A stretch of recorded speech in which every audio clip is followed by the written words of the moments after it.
Good morning to everybody around this magnificent country of ours, whatever time you are listening to our Step Outside podcast.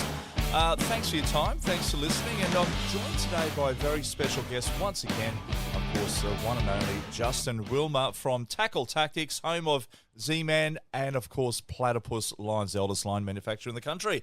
Good morning to you, Just. How are you, buddy? Morning, Paul. Good morning, everybody. Today I thought a good topic to talk about would be bream, because just they're such an accessible fish for people, and for a lot of anglers out there, it's probably the first fish that they'll target, either on bait or lure potentially. Mate, it is one of those fish that a lot of people do like to do, whether you have a boat, a yak, or off the bank. And generally as a kid, you know, I know for me being a dad, is for me to take my boys down to wet a line. If they just get that bent rod and we're sitting on the bank having fish and chips and I put a chip on a hook, you know you're going to catch a bream. It is really the backup fish of fish, isn't it? It's one of those species that you can do anywhere around the country. Yeah, it is. And funny saying that, we've been taking our two little nephews for a fish off the local pontoon, and they're 5 and 7 years old or something like that. So they're just getting into the fishing, casting their own rods and putting their own baits on and all that sort of thing. And for them, we've caught 28 centimetre, 33 centimetre bream, and people are coming back in boats, and they're just amazed that these kids are catching these good sized fish right at the pontoon, right at the boat ramp. But whether it's big ones or whether it's little ones, kids don't care. They just like a bent rod. Mate, they do. And the lighter the rod, the much more fun they're going to have as a kid, because, that's what it's about. They don't care if they're hooking a toadfish. If they're catching something, they're stoked. But as a bream angler, you do care when you catch a toadfish, because you're like, don't wreck my plastic. Don't get my bait. Stay away. We don't want you guys. We want the bream. Mate, there's so many different bream species, a little bit like mulloway around the country. You get a lot of mulloway, obviously tropic for the black jewfish down south. Your mulloway are different areas. But with the bream, they too change in species, but it's the same family. From up north, you do get your different species up there to down south as well. Yeah, and it's a species that is virtually accessible right around the country. And the southern guys have got those giant, big southern black bream with the big blue lips, and for us it's the yellowfin bream locally. And then as you go north into the pikey bream, and there's been whole tournament scenes built around that bream as a fish as well. So from us as kids, finding a bit of old fishing line and winding it onto a Coke bottle and picking up a hook and sinker off the ground and catching a bream, to, guys who are now in $80,000 tournament boats, a dozen rods on the deck, thousands of dollars worth of lures, and they're out there chasing that same species. Yeah. Mate, and they are, and that's the thing. The tournament series really started to take off around the country. What would you say? Maybe 20 years ago, there, Just? Yeah, yep, probably back that far. Yeah, okay. And I do remember seeing a lot of the boats back then. You had the the Stessel little edge trackers, and the little 9.9 or the 15 on the back, and they'd all be putting out there. And eventually some of the guys bought in their American. Particularly a lot of their faster boats with the big 200 horsepower on the back or anything, and they could get to the spots a lot quicker. And obviously that blew the little boy out of the water. But the little guys still can go out there and catch some pretty good bream in those tournaments, in those series as well. Yeah, it's definitely one of those things where anyone's a chance, and it's a matter of nutting it out and finding the fish. And I guess what those bream tournaments have done is refine the tackle down to a real science, because for most of us, we can go and catch a few bream on the weekend in our local area. But when you've got 70 boats or so pressuring the one area to catch a bag of bream, it makes it a lot more technical, a lot more science-based to try and get those bites when the fish are seeing so many lures and so many boats and so much pressure. But for the punter, the rest of us, we can definitely get out and get a few without so much traffic on the water, that's for sure. Mate, it has become a science now for people wanting to get out there and target the bream, because it obviously you get 60 boats in one tiny little area, and they're all vying to catch that fish. How does it change for you? How do you see people increasing their catches in a time when fishing can be quite hard because of the pressure that's put onto them? Yeah, I think for those hardcore tournament guys, the gear's gotten lighter. The gear's got more feel to it now. The lures are getting more realistic. Jig heads are getting lighter. There's all sorts of, they can lighten things up and they can make things look more realistic. They can present it a lot slower.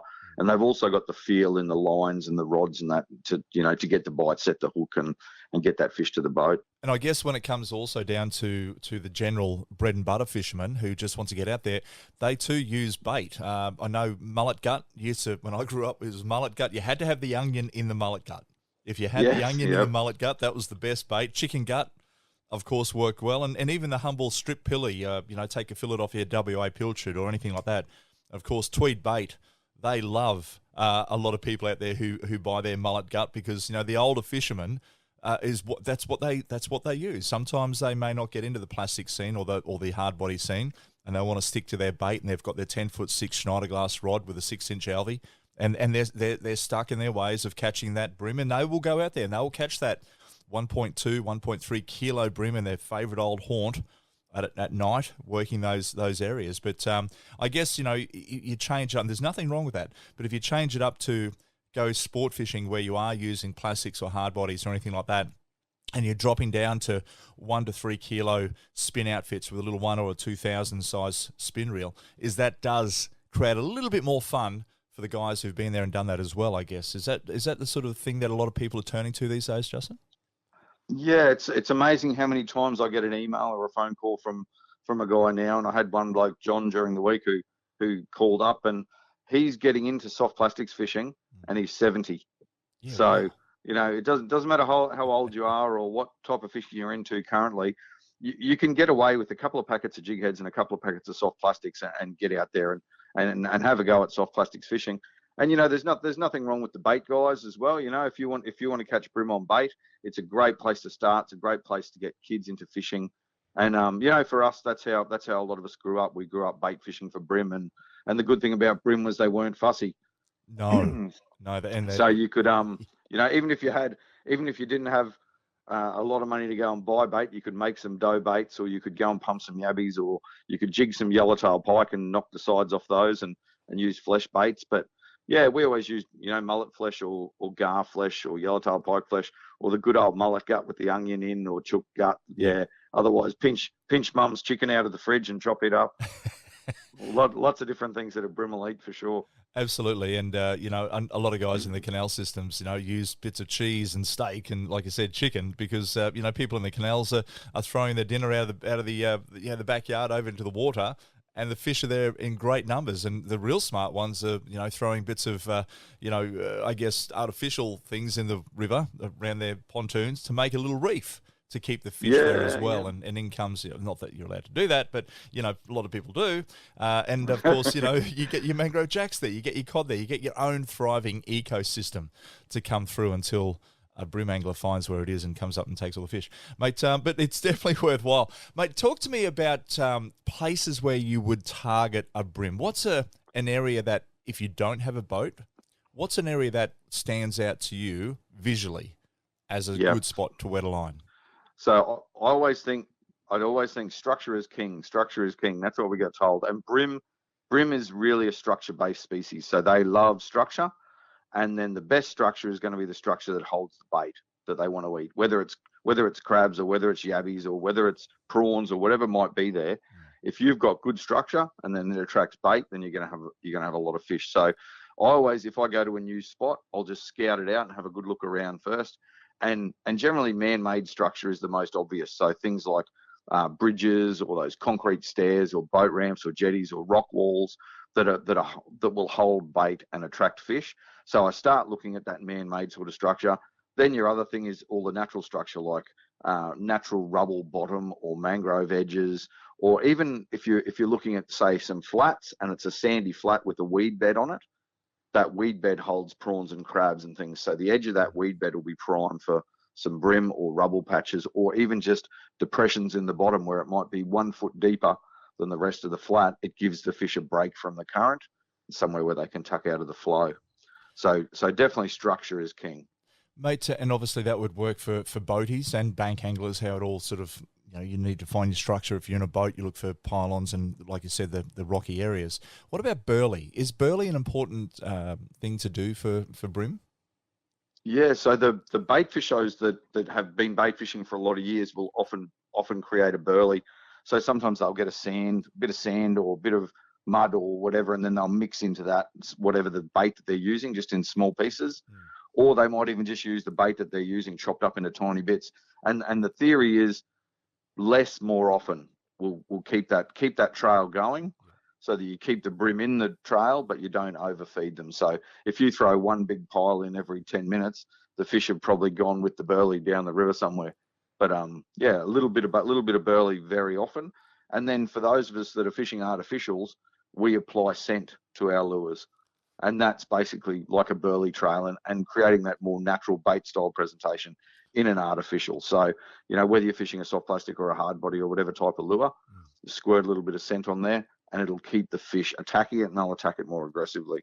How do you add the scent? Now, you guys at Tackle Tactics have a scent. What is that scent that you guys run, and how do you apply that to a soft plastic? Do you, lather it on, or, like you said, just a little bit sparingly across the tail? Yeah, we do the ProCure Super Gel range, which is very, very popular amongst social fishers and tournament guys. And it's because it's a really super sticky gel, so it stays on for a long time.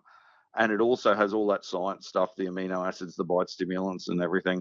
But it's also got real ground dead stuff in there, which Bream loves. So it's a good combination of laboratory and real ground bait. And basically I'll squeeze a little squirt on each side of the head of the plastic, or the hard body, or whatever lure we're fishing, and then I just smear it down the full length of the lure right down to the tail. So I don't put a huge amount on there because it stays on very well, and I put it on probably every 30 or so casts. So I'm thinking that the tournament guys will probably apply more often, but every 30 or so casts, and if I get a good fish, I'll often put a little bit more scent on as well. Just to keep it on there and keep them going. And it's amazing because your plastics have that stretching ability, which is probably what you want with Bream in a sense, because they're going to not feel the hook straight away. Is that sort of slurping it in? Is that how a lot of this works? What sort of plastics do you recommend for a Bream? Yeah, so I think you're spot on. The thing with the Z-Man plastics that we do is that there's probably three things that make them so effective. They're 10 times tough, so they're very durable plastic, which so they're going to stand up to fish biting, catching a lot of fish on them. But they're also super soft and flexible, so they feel real. So the fish keep biting on them or keep trying to eat them. So with the Bream, I'll often just keep the slow whine going. And even if I'm getting taps, I just keep whining and they'll chew their way onto it. And the other thing is they're buoyant. So that in the water, they'll actually stand up off the bottom and float around and look natural. And I think that's been very effective for that. And realistically, the number one soft plastic for Bream in the country, tournament or social fishing, is a 2.5-inch grubs. It's just been an absolute Bream slayer for a lot of years. It's just that perfect bite size, and it's got loads of action in it. So I would recommend, if people are starting to get into Bream fishing, plastics around that 2 to 2.5-inch is a great starting point. Mate, and what sort of jig head would you use on that one there, Justin? Do you want to just let it keep its natural ability of being small and having its own action, or do you want to just put a heavier head on it and jam it to the bottom? Yeah, it really depends on time of year and where we're fishing. So I would probably break my fishing kit down into sort of canals, flats, deep water, and then up the creeks. So canal fishing is very popular, and that's the other great thing about a Bream. For some of us, for targeting particular species, we want to get away from people and away from civilization. Whereas, the Gold Coast, you've got these towering sky rises, you've got people everywhere, and probably one of the best Bream populations in the country, because that population means food for them and structure. So the good thing about canals is canals have so much structure, so they hold so many Bream a lot of the time. So for fishing canals, we generally target the pontoons and the jetties and all the shadowy pockets where the Bream might hide. And for that type of fishing, the TT Lures hidden weight system jig head has been super, super popular for a lot of years. So it's basically a jig hook, and the weight is actually on the shaft of the hook. Okay. So when you put your soft plastic on there, the weight is actually concealed inside your plastic. So that does a couple of things. It makes the presentation look very, very natural. And it also gives you a very slow horizontal sink, like a natural dead prawn or something sinking down. It doesn't go down head first. It'll just slowly sink. So, one of the guys once told me the pontoons are like upside down reefs. So, we don't want our soft plastic on the bottom. No. We want our soft plastic as close to underneath that pontoon as we can get it. So that's where all the structure is. And you'll often hear the Bream You'll hear them. We Yes. call it kissing. You know, that they're Yes. sucking down food up around underneath the pontoon. So sometimes you'll see them. Otherwise, sometimes you'll hear them. So I always say to people, look and listen for those clues that the fish are feeding. So with that hidden weight on our 2.5-inch grubs or our 2.5-inch slim swims, we can skip that plastic really well and skip it up under the pontoon into the shady pockets, fish the back corner of those pontoons and the shadow underneath the little walkways that go down to the pontoons. And with that light weight, say 1/28 ounce or 1/20 ounce, we can get that really slow sink and get the bream to eat it. And what size hook would that be, Justin? Size 2, size 4? Yeah, generally bream fishing guys will run 2-1-10 is a common sort of hook size, with a 1 a pretty good starting point. Okay, size 1. So you're obviously, if we're working your slim swims, they're more like the fish sort of a tail, whereas your grubs have the worm tail. So Yes, yep. So a 2.5-inch grubs is a curl tail, and great thing for that with beginners is there's loads of action all the time. Whether it's sinking or whether you're lifting it, it's got plenty of action and it'll attract the fish. And often people look at it and they go, oh, gee, it looks quite large, but a bream, the tail just folds away when they attack it, and just they eat the whole thing. So yeah, it's a really good bite-sized snack. So for the canals, it's great. You know, it's just a bite-sized snack that could be an insect, could be something thrown in the water, could be a dead bait fish or prawn. And so in those canal situations, we probably fish a 1/28, the 1/20th, and then maybe a 1/16th. And then we'd also carry some standard jig heads as well, with the weight forward to the head, like a headlock's finesse. Yeah. And we'd use those for fishing the rock walls and deeper under boats and that in those canal areas as well. So canal's great starting point. So, mate, we're looking at obviously the grubs and the slim swims. I'll get that out right, mate. Tell me about the colouring, because I know like motor oil's a traditional colour you should have in your tackle pack. What are other colours that people should have out there? Because one day they'll go for that darker colour, another day they'll shy away. Is there an all rounder? What would you put in? What's your top 3? Yeah, it is. It's interesting because a lot of the time people will go straight to motor oil, but if you look at the bream tournaments, it's motor oil, but then there's some days where, say, bloodworm dominates. Motor oil reacts to UV light and it really pops under a black light torch, so you can see how reactive it is with UV. So that makes motor oil a great starting point. It is an awesome soft plastic color.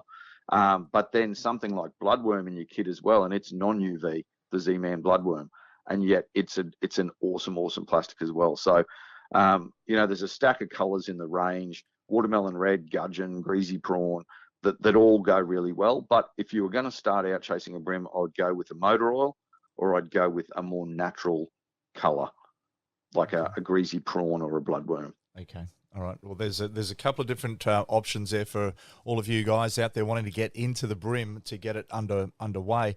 Mate, the retrieve on a soft plastic, particularly if you're going, say we're talking about our slim swims, are you dropping it down because you have got that sort of like that fish tail, the paddle tail on it? Are you twitching it back like a flathead, or how are you retrieving it? Are you just dead sticking it? Are you burn and wind? What are you doing? What's the go?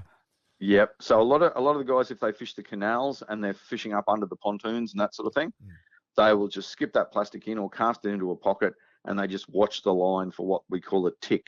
So if you see a little tug on the line, you want to set that hook because a bream has eaten it. So they're watching the line for an indication that the sinking lure will stop prematurely, or it'll speed up, or it'll get that tick, and then they often set the hook.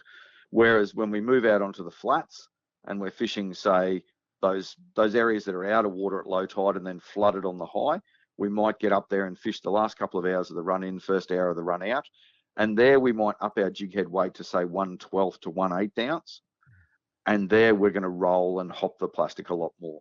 So in the canals, you'll still hop it and roll it and twitch it once it gets down under the pontoon, but out on the flats, we'll roll it if it's over the weed. So a roll is like a slow wind. Otherwise, we'll shake it. So shake the rod tip and slowly wind the line. Put a pause in there every now and then. Otherwise, if the bottom's clean enough, then you can allow the plastic to hit the bottom, give it a couple of hops up, pause it, let it hit the bottom again, and just bounce it across the flats.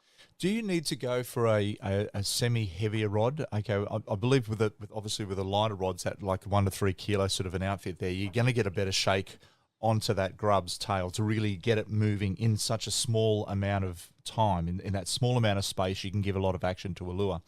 But if you go for something a little bit heavier, say you're working around oyster racks and you want to get that big angry brim out of there, that kilo plus fish, and he knows where the territory is, he knows where the snag is there a way to pull them out? What sort of gear? You're going to up it from like 3 to 6 kilo, or do you go a bit heavier? What do you think? And what line class? Yeah, so generally it's lighter the better a lot of the time for the canal and flats type stuff, unless you do really need to extract some fish. So 1 to 3 kilo rod, sort of 20 size reel, 6 pound braid, and then leaders anywhere around that 2 to 10 pound. So for me, I can't even tie a knot in 2 pound. I can't even see it. But that Platypus Stealth FC fluoro's been good for us. Being a fluorocarbon, it's virtually the same light refractive qualities as water. So they call it virtually invisible in water. Right. But the good thing about it is it's also durable, very abrasion resistant, and it also sinks, which means when your plastic's sinking on a lightly weighted jig head, your leader is sinking with it. So it allows you to stay in touch with it a lot better. So they'll fish those sort of 10 pound down to 2 pound, for a lot of 4 pound, 6 pound, 8 pound leader, depending on the clarity of water and how finicky the fish are. So then, of course, you've got that trade-off when you get to oyster racks or deeper rock walls or structure where the fish might bury you or cut you off. And then, like you say, a lot of the guys will step up to, say, a 2 to 4 kilo rod, might step up from a 20 to a 30 size reel, 8 pound, 10 pound braid, and then anywhere from sort of 10 to 15 pound leaders. Because sometimes they're even fishing over the rack.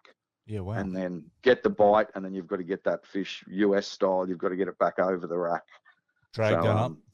Yeah, locked up and get them out of there. So it's often with brim, it's that trade-off between getting the bite and landing the fish. But the hardest thing is getting the bite a lot of the time. So the guys will go lighter to get the bite, and that leads to some epic smokings and a few choice words. But that's part of the game, hey. If you get out in your local environment and you look for key things, are definitely structure. If you find good structure, and then if there's water movement around that structure, even better. And then if there's bait, even better again. And it's amazing how many times I've fished with people and I'll see a prawn flick on the surface. Yep. And I watch for their reaction, and there's no reaction. Yep. Like they see the bait or the prawn flick, but they're not reading the signs of what's going on around them. Yeah. And it's amazing. So many times I've said, "Oh, look at that prawn flick. There'll be a brim there." Yep. You flick the lure straight in where the prawn flicked. Yep. Boom. That fish is on. It's got one thing on its mind, and it's eating that thing. So as soon as your lure lands, boom, they're on it and they nail it. Normally a really aggressive hit. I did an anaconda store opening a couple of weeks ago, and I was up there and I was talking to a couple of young guys, and they were looking through only 11, 12, 14 sort of year-old children. And these kids were looking at the rods and they're saying, "Oh, we want to get into brim fishing and all that sort of stuff." So I set them up, took them outside and showed them how to cast and how to get into some accuracy, also with an overhead, so which is difficult to cast a small 1/16 ounce jig head, but I showed them on some spin gear. One thing I was trying to teach them is just say, look, with lockdown of COVID or whatever it is, before you go out fishing, just put a bucket out the front of the yard and just do 100 casts at the bucket and just try and get your lure. You don't have to get it into the bucket, but if you get it within a 3-foot range around the bucket, you're in the zone.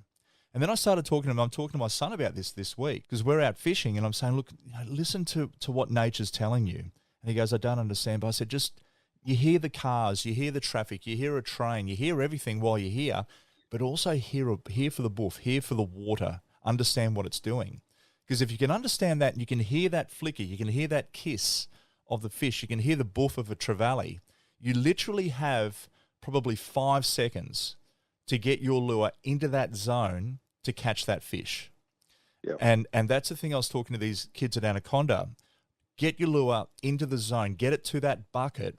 Then when you go out fishing and you hear something and you bullet your lure straight in there as fast as you can, not a little lollipop lob, you bullet it in there and you'll get that fish because he is actively feeding in that zone. And the thing that lands in that zone when he's feeding, he's going to eat it. And that's the only bit of guidance I could really tell these children is to say, look, try it, practice before you go, and when you go out there, you'll increase your chances of hooking up 100 times. They just got to cover water and watch for what's going on. That's it. And you know, that you're spot on. Like if you hear that, it's amazing how many times it can be over my back shoulder if I'm in the yak. Yep. But if I hear, I'm making a cast over my back shoulder to wherever that slurp was, Yep. because I know that there's a fair chance that fish is going to eat that lure. Absolutely. Absolutely. And look for everyone out there, look for nature feeding, as in like look for the birds, look for all the cormorants, you know, look for bird. Like sometimes you'll see like, you know, 10, 20 cormorants in a canal and they're just all swimming along the edge and they all sort of ball up. They're chasing bait. And of course, the bits that they drop, the brim are scavengers, and they will come up and just smash anything that's just dropping behind them. And I guess you've hooked up many a times there too, Justin, where you haven't even put the bail arm over on the reel. Yes. Yep. A lot of the time, the other thing is if you find them actively feeding, there'll be more than one fish there as well, because they're a schooling fish. So if you hear that, he's probably got mates there as well. If you see the bait flicking or getting chased, there's probably more than one fish there. And I've had some awesome sessions on the flats where I've drifted along and I'm like, there's nothing, you know, it's glassy smooth. And then I can see it looks like it's raining on the water where the bait's there, and then I'll see the fish eating the bait every now and then. You get a cast in there and boom, brim straight on. And then it's just a matter of keeping your yak or boat or whatever away from the school of fish. And then I've had sessions pulling, 30 plus fish out of one school on a flat, because I'm keeping away from them, but I'm using nature's signs to indicate that that's where the fish are, That's cool. Mate, when you catch a brim, do you let it go in the same spot where you caught it? Or do you, because do you think they put the other fish off if you catch them in a small area? Yeah, it's an interesting one. I know the tournament guys often try and keep them in their live well and keep them in good condition, and pick through them a bit, and then release any smaller ones later on, because they can shut the school down. I don't know if it's to the degree of something like bass tournament fishing guys, where if a school's really, really finicky and really timid, they'll often keep the fish in the live well and then release them further away. For me, I've never worried too much, and it hasn't really shut down a session. But I guess if you're in a canal and it's a really finicky bite or something like that, you may want to keep them in the live well if you've got one, and then release them a bit later. Mate, they make for a great fight on light tackle. They're not bad on the chew either for if you want to take a brim home. Do you bleed your fish if you take them home? Yeah, I don't often keep a brim, but I have no problem with people keeping a feed of brim or whatever. But I keep the odd one for my mum because she loves a brim. I personally don't bleed them, but I do put them straight into like an ice slurry or something like that, which often seems to draw the blood away from the flesh and more into the gut cavity and that sort of thing, and makes for a cleaner fish. And then I'll often just scale them, gill them, gut them, and they bake them whole, or put them in alpha oil and that and fry them whole. But definitely, they're a fish a lot. I don't know, they're probably not one of the favoured table fish, and it's probably because when we were kids we got fed so many brim, I think. Well, they were the go-to fish. I mean, and they still are. This is the thing. There's so many brim out there. There's so many of this particular species everywhere around the country that you don't have to really know the exact science to it. If you just throw a line in, 9 times out of 10, the first bite you get is of a brim. Yes. Yep. Yep. And if you just find, straight up, if you find some structure and areas where there's bait, then you're a good chance of catching a brim. And you really can feed them almost, any sort of bait, and they'll have a go at it for just kicking off, especially if there's not a lot of pressured fishing area around you. You just find a jetty, find an old boat ramp, find a set of concrete stairs. It doesn't really matter. And just fish light for starters. So a lot of guys, if there's less run, they'll start with right down 00 ball or 0 ball sinker. And then as the flow gets faster, they'll go up to a 2 or a 1 or even up to a 4 ball, depending on current flow. And then it's just a matter of, getting that bait out, let it sit there. That, like you say, they like those nice, longer, soft rods. And sometimes the trick with them is not to just rip as soon as you get a bite. You want to let them bite, and they'll get more serious. And then the rod tip will start to bend down. And when the rod tip bends down, you just lift it up, set the hook, and fish on. And away you go. Yeah, they certainly are a great species to catch. And for the old bait anglers out there, a tip from me is boiled wheat. if you want to use some bait and you're in an area where the current, and like Justin was just saying, is that minimize the amount of lead you use when the current slows. And sometimes you might try and change your sinker up to 5 times during a single tide change to obviously get your bait down there. So when the current's ripping, a little bit heavier. As it drops off, just go lighter, lighter, lighter, all the way through to a P sinker, which is your 0 or 00. But boil up some wheat and just throw out sparingly a little bit here and there and keep it going. Like when you're mackerel fishing, you put out 1 cube of pilchard and just drop it in. And when that disappears out of sight, you drop another one, and then and then the next one you put a hook in it, and you'll catch a fish. So it's pretty simple. Hey, Justin, thanks very much for your time this morning, mate. It's been an absolute pleasure, and I'm sure a lot of people out there have listened intently and learned what we talk about, because up there where you are, obviously at Z-Man and Tackle Tactics and of course Platypus Lines, etc., is, mate, you get asked a million questions, come to you every week, and you answer the questions correctly, and people out there have gained a wealth of knowledge from yourself. And mate, it's always good to have you on board our Step Outside podcast. Thanks for your time, buddy. No worries. All the best, everyone. Catch up. Good on you, mate.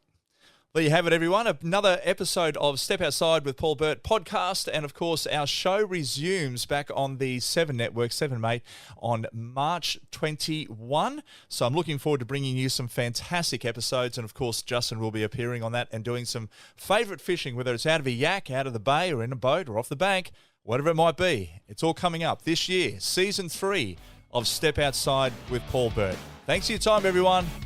Take it easy. Have a good one.